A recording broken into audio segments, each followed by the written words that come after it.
This is Sarah with the Center for Survivor Agency and Justice, and welcome to our Expert Advisor Spotlights. Today we are featuring Katie VonDeLinde, CSAJ's Expert Advisor and all-around wonderful human. CSAJ strives to develop and promote transformative advocacy that removes systemic barriers, enhances organizational responses, and improves professional practices to meet the self-defined needs of domestic and sexual violence survivors. This work centers on the intersection of poverty and domestic violence. To do this work, multiple partnerships with expertise in diverse issue areas are needed to enhance the economic security of survivors.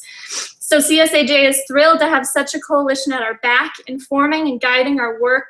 And today we're honored and welcome Katie, who's going to share a little bit about who she is, her work and partnership with CSAJ, as well as offer a few reflections on our efforts and our movement as a whole to address the intersection of poverty and domestic violence. Thanks for being with us, Katie. Take it away. Thank you so much for having me. It's such a pleasure to be able to talk about the work that CSAJ is doing and how I've been connected to CSAJ. So I am currently an instructor at Washington University in St. Louis, as well as at University of Missouri in St. Louis, and I'm also an academic advisor. I also have the opportunity to train, write, and consult on issues of domestic violence and social work in general through KMCV Consulting. So what brought me to doing work within the domestic violence field?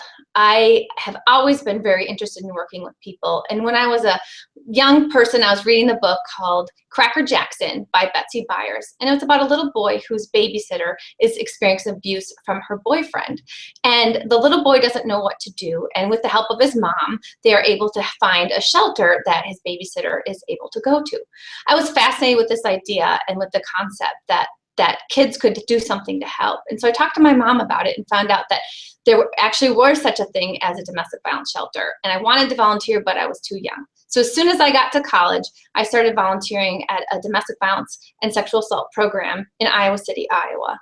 After graduating from college, I went to Southeast Iowa, to Keokuk, Iowa, which is right on the border of Missouri, Iowa, and Illinois. It's a fairly rural and economically depressed town. I was assistant director of a dual domestic violence sexual assault program there. And it was there that I was really struck at how many of the survivors I was working with were really struggling with issues of economics. They had problems finding employment that was sustainable for them and their families. They had problems finding housing that was safe, that they could afford. And I felt as an advocate, I had a lot of skills in helping around issues of trauma and doing counseling and safety planning, but I had very little knowledge about how to help around economics. So I decided to go back to school at the University of Iowa, where I had the amazing opportunity to work with Susan Schechter, who was connected to building comprehensive solutions to domestic violence. And she was also working with Jill Davies and looking at expanding this idea of what do we do as advocates and how do we help stop domestic violence and provide the best assistance we can to survivors. It was through building comprehensive solutions to domestic violence that I got trained in doing economic education for women. I also had the opportunity to do research in the state of Iowa and went all around talking to domestic violence advocates and survivors who were working with domestic violence in programs, rural programs, urban programs all over the state. And what I found was there was a real disconnect between what survivors were needing around economics and what advocates were able to provide. And this disconnect was very frustrating, not only to survivors who were asking for help around issues like credit and were oftentimes given a resource manual instead of really actual knowledge about how to help. And it was also really challenging for advocates who knew that they wanted to be able to do more but didn't receive any training or very limited training in economics. It was at this time after I finished my master's program that I moved to St. Louis, Missouri. And at that time, there was a program called Redevelopment Opportunities for Women that was just starting to have a program that was specifically centered for survivors of intimate partner violence and economics. It was one of the first programs in the country that was specifically designed to work on these issues. I started right at the beginning and was able to be a part of writing curricula on economic education for battered women. And one thing that was really important for us as we were doing this work was looking at the fact that you cannot educate yourself out of poverty, and understanding that giving somebody a budget and telling them to spend their money better may be a piece of the puzzle, but that if you are in poverty, you cannot budget yourself out of poverty. So our economic education classes really focused on issues of power and the impact of power and money on people's lives. And so not only did we look at issues of economic abuse and how economic abuse was impacting people's financial stability and security, but also on larger structural challenges that comes with poverty. So kind of helping people understand the impact of structural economic forces that may be really limiting their choices. And then talking about what are some strategies we can do to work around those things.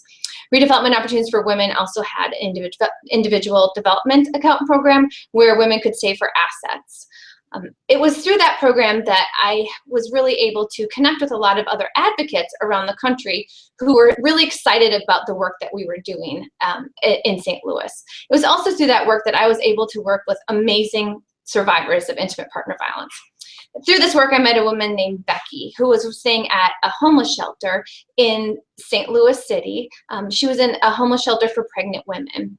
One of the cool things about Redevelopment Opportunities for Women is that we provided our classes wherever people would have us. So it wasn't just at domestic violence programs, but at community colleges, at homeless shelters, at faith communities, anywhere people would possibly have us to talk about economics and power.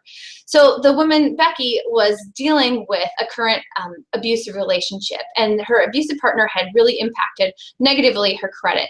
It also been a part of her feeling forced to write some bad checks. And she was then convicted of bad check charges and was paying restitution. So not only was she trying to find housing, she was also dealing with restitution and also trying to clean up her credit.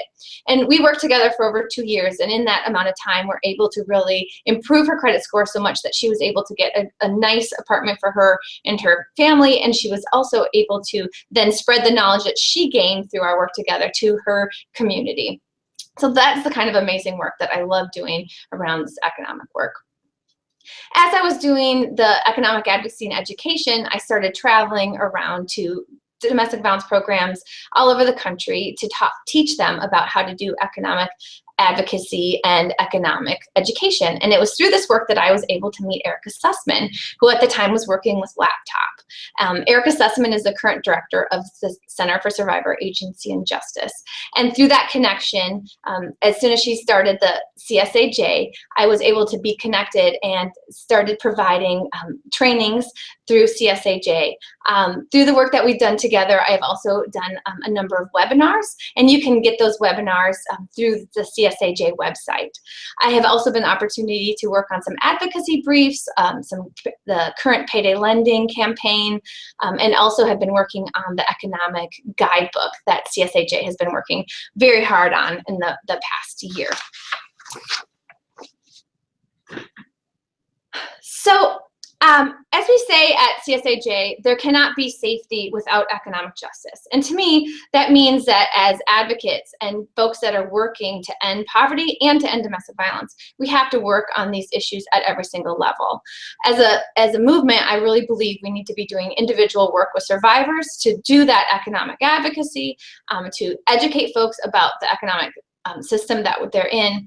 We also need to be doing this work as organizations. We have to commit to doing economic advocacy within our organization, support the work that needs to be done within that context. And if you're interested more on that, there is also a webinar that I did specifically around the connection between organizational work and economic justice.